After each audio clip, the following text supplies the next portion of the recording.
اللہ کے نبی صلی اللہ علیہ وسلم تشریف فرما ہے، صحابہ کا جھرمٹ لگا ہوا ہے۔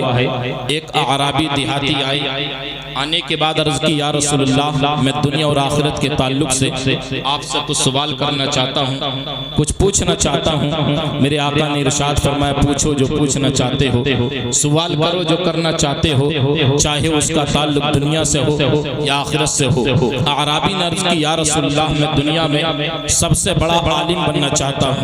آپ اور میں آج سب سے بڑا عالم کسے سمجھتے ہیں؟ ہم سے آپ سے سوال ہوتا تو ہم کہتے پڑھو محنت کرو بڑے عالم بن جاؤ گے، لیکن یہی سوال جب میرے آقا سے کیا گیا اور ایک دیہاتی ایک اعرابی سوال کر رہا ہے اور عرض کر رہا یا رسول اللہ میں دنیا میں سب سے بڑا عالم بننا چاہتا ہوں، میرے آقا نے ارشاد فرمایا اللہ سے ڈرو سب سے بڑے عالم بن جاؤ گے۔ اعرابی نے عرض کی یا رسول اللہ صلی اللہ تعالی علیہ وسلم میں دنیا میں سب سے زیادہ مالدار بننا چاہتا ہوں، غنی بننا چاہتا ہوں۔ میرے آقا نے ارشاد فرمایا قناعت اختیار کرو، جو اللہ نے تم کو دیا ہے اس پر مطمئن ہو جاؤ، دنیا میں سب سے زیادہ مالدار ہو جاؤ گے۔ اعرابی نے عرض کی یا رسول اللہ میں لوگوں میں سب سے زیادہ بہتر اچھا بننا چاہتا ہوں۔ اللہ کے نبی نے ارشاد فرمایا لوگوں میں سب سے بہتر وہ ہوتا ہے جو اپنی ذات سے دوسروں کو نفع پہنچائے، تم لوگوں کے لیے نفع بخش بن جاؤ، لوگوں میں سب سے زیادہ بہتر بن جاؤ۔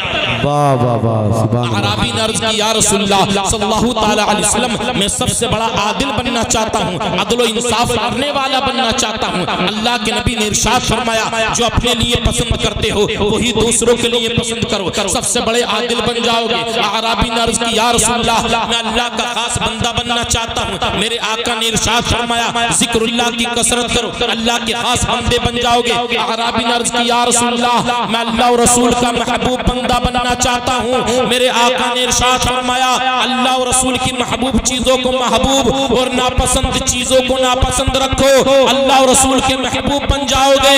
اعرابی نے عرض کی یا رسول اللہ میں کامل مکمل ایمان والا بننا چاہتا ہوں، میرے آقا نے ارشاد فرمایا اپنے اخلاق کو اچھا کر لو، کامل ایمان والے بن جاؤ گے۔ اعرابی نے عرض کی یا رسول اللہ میں یہ چاہتا ہوں جو دعا اللہ سے کروں اللہ اس کو رد نہ فرمائے، قبول کر لے۔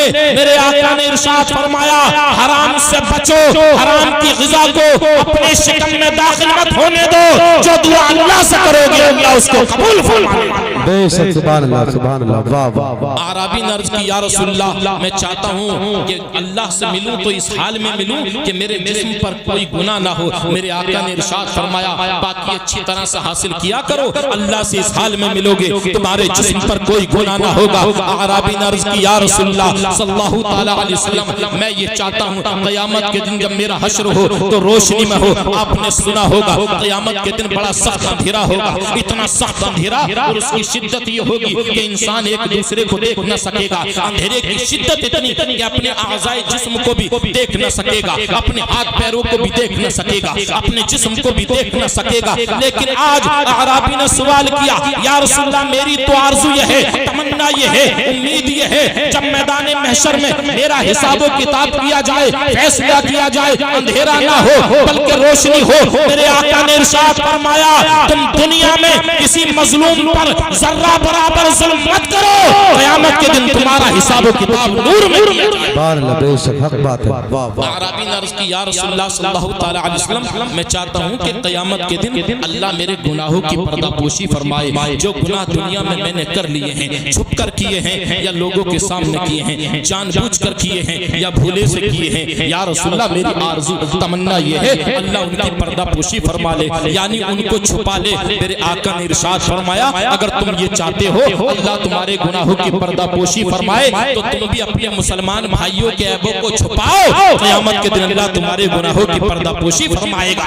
لیکن آج ہمارا حال یہ ہے کہ اگر ہم کسی کے بچے میں یا بچی میں کمی دیکھ لیں، جب تک چار چوراہوں پر ذکر نہ کر لیں ہمیں سکون نہیں ملتا، اور کمی تو درکنار، بعض تو چغل خور اور غیبت کرنے والے ہر بستی میں ایسے پیدا ہو چکے ہیں کہ اگر کمی نظر نبی بھی نہیں بھی آئے تب بھی کمی بنا کر بیان بے شک حق بات تو میرے آقا سے سوال کیا گیا کہ میں یہ چاہتا ہوں میرے گناہوں کو چھپا لیا جائے، تو میرے آقا نے ارشاد فرمایا تم بھی تو اپنے مسلمان بھائیوں کے عیبوں کو چھپاؤ، قیامت کے دن اللہ تمہارے گناہوں کی پردہ پوشی فرمائے گا۔ عرابی نے عرض کی یا رسول اللہ میں لوگوں میں عزت دار باوقار بننا چاہتا ہوں، میرے آقا نے ارشاد فرمایا اپنی شرمگاہ کی حفاظت کرو، لوگوں میں عزت دار بن جاؤ گے۔ میرے آقا نے حضور تاجدار انبیاء سے سوال کیا گیا یا رسول اللہ میں چاہتا ہوں قیامت کے دن اللہ مجھ پر رحم فرمائے، میرے آقا نے ارشاد فرمایا اپنی جان پر اور مخلوق خدا پر رحم کرو، اللہ تعالیٰ تم پر رحم فرمائے گا۔ اعرابی نے عرض کی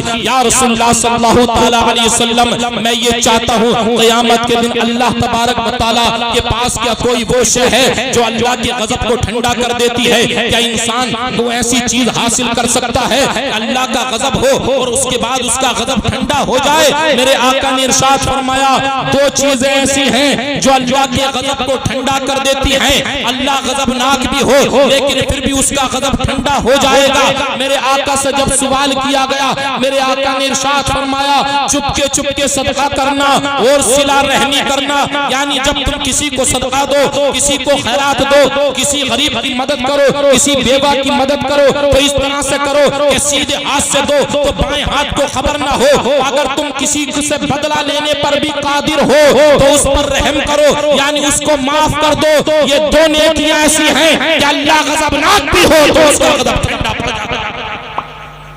میرے آقا سے سوال ہوا یا رسول اللہ میں چاہتا ہوں میرے رزق میں کوشادگی آئے، میرے آقا سے جب سوال ہوا میرے آقا نے ارشاد فرمایا ہمیشہ باوضو رہو تمہارے رزق میں کوشادگی آ جائے گی۔ میرے آقا سے سوال کیا گیا یا رسول اللہ صلی اللہ علیہ وسلم اللہ کے نزدیک سب سے بڑی اچھائی کیا ہے؟ میرے آقا نے ارشاد فرمایا اچھے اخلاق، انسان کا کردار اس کا اخلاق اللہ کے نزدیک سب سے بڑی نیکی ہے۔ میرے آقا سے سوال کیا گیا یا رسول اللہ سب سے بڑی برائی کیا ہے؟ میرے آقا نے ارشاد فرمایا برے اخلاق اور کنجوسی یہ اللہ کے نزدیک سب سے بڑی برائی ہے۔ میرے آقا سے سوال کیا گیا یا رسول اللہ صلی اللہ علیہ وسلم وہ کون سی چیز ہے جو بندے کو جہنم کی آگ سے بچا لیتی ہے؟ ایک روایت میں وہ کون سی چیز ہے جو جہنم کی آگ کو بجھا دیتی ہے؟ میرے آقا نے ارشاد فرمایا وہ روزہ ہے جو جہنم کی آگ کو بجھا دیتا ہے اور جہنم کی آگ سے بچا دیتا ہے۔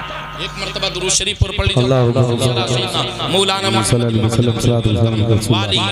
صلاۃ و سلام علیکہ یا رسول اللہ۔ وقت زیادہ نہیں لوں گا کیونکہ آپ دیکھ رہے ہیں حضرت علامہ مولانا صغیر احمد صاحب قبلہ تشریف لا چکے ہیں اور میرے بعد حضرت علامہ مولانا عبدالقیوم صاحب قبلہ کا آپ بہترین انداز میں بھرپور خطاب سماعت کریں گے۔ بس کچھ ہی چند منٹ آپ کے گوش گزار کچھ باتیں اور کروں گا، اور میں نے جس آیت کریمہ کی تلاوت کرنے کا شرف حاصل کیا اللہ ارشاد فرما رہا ہے فقالوا انا سمعنا قرانا عجبا، بس انہوں نے کہا کہ ہم نے عجیب و غریب قرآن سنا۔ یہ کس نے کہا تھا؟ یہ جنات نے کہا تھا۔ میں صرف قرآن کے موضوع پر کچھ دیر آپ کے سامنے رہوں گا اور اسی موضوع پر گفتگو کروں گا۔ یعنی یہ کس نے کہا تھا؟ جنات نے کہا تھا۔ قرآن کی سماع کا حال یہ ہے اس کو جو سنتا تھا وہ ایسا متحیر ہو جاتا تھا، حیران رہ جاتا تھا۔ یہ قرآن ہی کا اعجاز ہے کہ نہ اس کو پڑھتے ہوئے دل بھرتا ہے نہ اس کو سنتے ہوئے دل بھرتا ہے۔ قرآن کہتا ہے یہاں تک کہ حضور کی بارگاہ میں جب جنات بھی جوک در جوک آتے تھے وہ قرآن کو سنتے تھے اور سننے کے بعد وہ بھی حیران رہ جاتے تھے، اور قرآن کو سننے کے بعد جنات کہتے تھے فقالوا انا سمعنا قرانا عجبا، ہم نے بس وہ کہتے تھے کہ ہم نے عجیب و غریب قرآن سنا ہے۔ اسی قرآن کی روشنی میں کچھ قرآن کے بارے ہی میں عرض کروں گا۔ آج ہم بھی قرآن سنتے ہیں، علماء سے سنتے ہیں، لیکن پھر بھی ہمارے دل کتنے سخت ہو چکے ہیں۔ جس قرآن کو سن کر جنات حیران ہو جائیں، جس قرآن کو سن کر عتبہ شیبہ ابو جہل جیسے متحیر ہو جائیں، حیران رہ جائیں، آج وہ قرآن ہمارے دلوں پر اثر کیوں نہیں کر رہا؟ کیونکہ آج ہمارے دل پتھر ہو چکے ہیں۔ جانتے ہو حضرت عمر رضی اللہ تعالی عنہ تشریف لے جا رہے تھے، آپ ایک کھچر پر سوار تھے، ایک روایت کے مطابق ایک گدھے پر سوار تھے۔ جانتے ہو جب آپ تشریف لے جا رہے تھے کوئی شخص قرآن کی تلاوت کر رہا تھا، آپ نے قرآن کی تلاوت کو سنا اور رک گئے، ٹھہر گئے، ایک دیوار پر ٹیک لگا دی، اور اس کے بعد آپ اتنے سخت بیمار ہوئے کہ ایک مہینے تک آپ بیمار رہے۔ قرآن کو سننے کے بعد حضرت عمر رضی اللہ تعالی عنہ کا یہ حال تھا۔ حضرت عمر رضی اللہ تعالی عنہ حضرت عبداللہ ابن مسعود کے ساتھ تھے، وہ معمول کے مطابق آپ گشت کر رہے تھے، آپ راستوں میں پھر رہے تھے، آپ نے دیکھا ایک مکان کے اندر سے روشنی آ رہی تھی، آپ نے جھانک کر دیکھا ایک بوڑھا شخص، اس کے پاس کچھ ناچنے والیاں ناچ رہی تھی اور وہ مدہوش تھا، شراب پی رہا تھا۔ میں عرض یہ کرنا چاہتا ہوں حضرت حضرت عمر نے دیکھا دیوار پر چھلانگ لگا کر گھر کے اندر داخل ہو گئے. ارشاد فرمایا آج کے دن میں نے اس بوڑھے سے زیادہ برا عمل کرتا ہوا کسی کو نہیں دیکھا. قبر اس کا انتظار کر رہی ہے اور یہ ہے کہ یہ شباب میں اپنی زندگی گزار رہا تھا. تو اس بوڑھے شخص نے کہا اے عمر جلدی نہ کرنا, میرے بارے میں فیصلہ کرنے میں کوئی جلدی نہ کرنا, پہلے میری بات کو سن لینا. عمر نے کہا سناؤ, کیا بات سناتے ہو؟ اس نے کہا عمر میں نے تو ایک غلطی کی لیکن آپ نے 3 غلطیاں کی ہیں. میں نے ایک گناہ کیا, آپ نے 3 گناہ کیے ہیں. حضرت عمر حیران رہ گئے اور اس طرح سے کھڑے ہو گئے جیسے کوئی حیرانی کے عالم میں کھڑا ہو جاتا ہے. کہا میں نے کون سے گناہ کیے؟ کہا قرآن کہتا ہے لا تجسسوا, کسی کی جستجو نہ کرو, کسی کی ٹوہ میں نہ لگو, کسی کے گناہ تلاش کرنے میں نہ لگو. اور اے عمر تم نے میرے گناہ کو تلاش کر لیا. اور قرآن کہتا ہے وَأْتُوا الْبُيُوتَ, یعنی کسی کے گھروں میں تم داخل ہو تو دروازوں سے داخل ہو, لیکن تم ہو کہ دیوار کو کود کر داخل ہوئے ہو. دوسری بات یہ قرآن یہ کہتا ہے جب تم کسی کے گھروں میں داخل ہو تو ان کے پیچھے سے داخل نہ ہو, پشت کے پیچھے سے داخل نہ ہو, لیکن آپ ہو کہ پیچھے کی جانب سے داخل ہوئے ہو. حضرت عمر یہ سن کر اور زیادہ حیران ہوئے اور کہا کہ مجھ کو معاف کر دو, کہ میری معافی بھی ہو سکتی ہے. تو جانتے ہو اس بوڑھے شخص نے کہا تھا معاف کرنے والا تو اللہ تبارک و تعالیٰ کی ذات ہے, اللہ تم کو معاف کر دے. حضرت عمر کی آنکھوں سے آنسو روا ہو گئے, روتے ہوئے مکان سے باہر نکل گئے. اور اس کے بعد حضرت عبداللہ ابن مسعود جو اس رات میں آپ کے ساتھ تھے, آپ نے ان سے بھی کوئی بات نہیں بتلائی. اور یہاں تک کہ وہ بوڑھا شخص حضرت عمر رضی اللہ تعالیٰ عنہ کی محفل میں ان کے واعظ و نصیحت کو سننے کے لیے آیا کرتا تھا, لیکن اس کے بعد اس نے ڈر کے مارے آنا بند کر دیا. اور وہ سوچنے لگا کہیں حضرت عمر مجھ کو کوئی سزا نہ دے دے یا مجھ کو کوئی اور تنبیہ نہ کر دے. اس لیے مہینے گزر گئے, وہ بوڑھا شخص آپ کی بارگاہ میں حاضر نہیں ہوا. لیکن حضرت عمر رضی اللہ تعالیٰ عنہ نے ایک دن دیکھا کہ وہ بوڑھا شخص آپ کی بارگاہ میں حاضر ہے. آپ نے اس کو اشارہ کیا, اپنے پاس بلایا. لوگوں نے کہا کہ جاؤ حضرت عمر تم کو بلاتے ہیں. اس کے بعد وہ شخص سمجھ گیا کہ میں اسی بات سے ڈرتا تھا اور وہی آج ہو گیا. وہ حضرت عمر کے پاس پہنچ گیا. عمر نے اور قریب کیا, کہا کان اپنا میرے بالکل قریب کر دو. تو حضرت عمر نے کہا خدا کی قسم جس رب نے محمد صلی اللہ تعالیٰ علیہ وسلم کو نبی برحق بنا کر دنیا میں مبعوث فرمایا ہے, اس رات میرے ساتھ حضرت عبداللہ ابن مسعود تھے, لیکن جو میں نے تم کو کرتے ہوئے دیکھا ہے وہ میں نے عبداللہ ابن مسعود کو بھی نہیں بتلایا. اس شخص نے کہا عمر تم بھی اپنے کان کو قریب کرو, اس رب ذوالجلال کی قسم جس نے محمد کو نبی برحق بنا کر دنیا میں مبعوث فرمایا ہے, میں نے بھی اس دن کے بعد میں وہ گناہ تک نہیں کی. بے شک حق بات کرنا چاہتا ہوں یعنی قرآن ایک وہ ہے, وہ کتاب ہے کہ جس کو سننے کے بعد نہ کبھی دل بھرے. دنیا میں سب سے زیادہ پڑھی جانے والی کتاب, یہ خطاب ورلڈ ریکارڈ قرآن ہی کے پاس ہے. دنیا میں سب سے زیادہ سنے جانے والی کتاب یہ قرآن ہی ہے. دنیا میں سب سے زیادہ لکھی جانے والی کتاب, چھپ جانے والی کتاب یہ قرآن ہی ہے. نہ اس کو پڑھتے ہوئے دل بھرتا ہے, نہ اس کو سنتے ہوئے دل بھرتا ہے. آدمی کسی ایک کتاب کو زندگی میں ایک مرتبہ پڑھ لے, دوبارہ اس کے سامنے آ جائے, چاہے 10 سال پہلے پڑھی ہو, کہتا ہے یہ تو میں نے پڑھ لی ہے, لیکن خدا کی قسم قرآن کو مکمل آج ہی کیا ہو, دوبارہ کہیں سے بھی پڑھنے کی کوشش کرے, دوبارہ اگر کوشش نہیں پڑھے تو اس کا دل نہیں بھرتا, بلکہ وہ اسی طرح سے یعنی یوں محسوس کرتا ہے جیسے ابھی ہی میرے دل میں پڑھنے کے ساتھ ساتھ ہی رقت پیدا ہو گئی ہے. ایک میلان سا قرآن کی طرف ہر ایک انسان کا پیدا ہوتا ہے.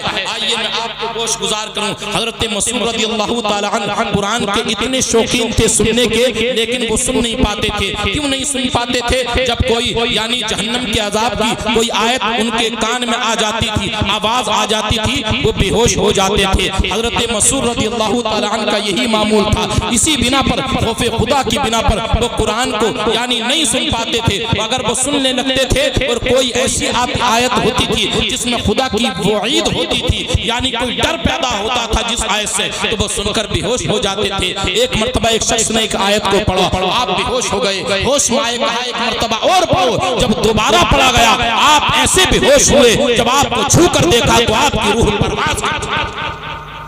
تو مرض یہ کرنا چاہتا ہوں, قرآن ایک ایسی کتاب ہے, اللہ تبارک و تعالی نے ارشاد فرمایا وَلَا رَطْبٍ وَلَا يَابِسٍ إِلَّا فِي كِتَابٍ مُبِينٍ. نہ کوئی خشک ہے نہ کوئی تر ہے جس کو ہم نے اس قرآن میں مکمل بیان نہ کر دیا ہو, یعنی اس کو بیان نہ کیا ہو. تو مرض یہ کرنا چاہتا ہوں, علماء کی فہرست بہت طویل ہے, رب قدیر سے دعا ہے ہم کو قرآن صحیح معنی میں پڑھنے کی اور اس کو سننے کی توفیق عطا فرمائے, اور مین بات یہ کہ اس پر عمل کرنے کی توفیق عطا فرمائے, کیونکہ قرآن میں وہ وعیدیں ہیں, وہ حکم ہے کہ جس کو انسان کو ماننا ہی ہے لازمی طور پر. لیکن آج ہم قرآن سے نا آشنا ہے. یہ قرآن وہ ہے جس میں ایک حرف کی بھی کوئی گنجائش نہیں شک کرنے کی, کیونکہ دنیا کی ہر کتاب میں رد و بدل ہو سکتی ہے, شک ہو سکتا ہے, گنجائش ہو سکتی ہے, لیکن قرآن ایک ایسی کتاب ہے کہ جب سے اللہ تبارک و تعالی نے اس کو نازل کیا ہے ایک نقطہ ایک حرف اس کا دنیا تبدیل نہ کر سکتی, نہ کر سکی. کوشش بہت لوگوں نے, اغیاروں نے بڑی کوشش کی, کفاروں نے بڑی کوششیں کی, لیکن قرآن میں